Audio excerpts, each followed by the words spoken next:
Christian Estrosi, vous sortez en librairie Le battement d'ailes du papillon, un livre où vous donnez vos solutions pour la réindustrialisation de la France, la protection de l'industrie française. On va en parler. Et pour commencer cette interview, vous dites justement dans votre livre qu'il y avait des tensions entre vous et Christine Lagarde quand vous étiez ministre de l'Industrie et elle ministre de l'Économie.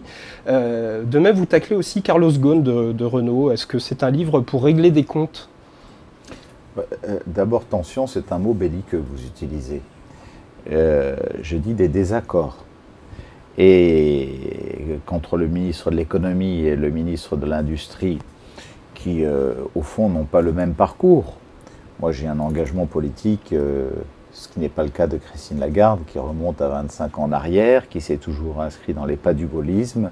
Là où Christine Vous pensez Lagarde, qu'elle n'avait pas l'expérience mais si, mais peut-être que le fait d'avoir un parcours dans un grand cabinet d'avocats américains l'a poussée vers une politique libérale, vers une politique atlantiste.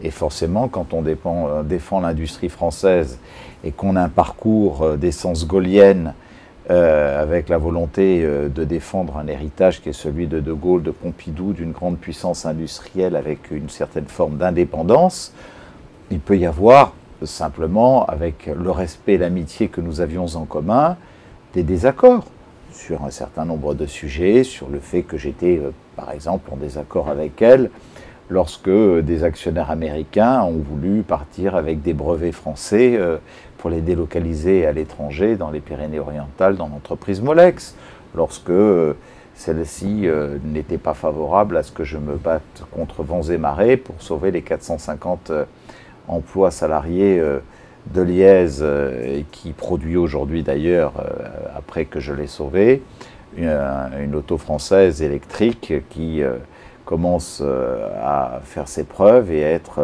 largement appréciée.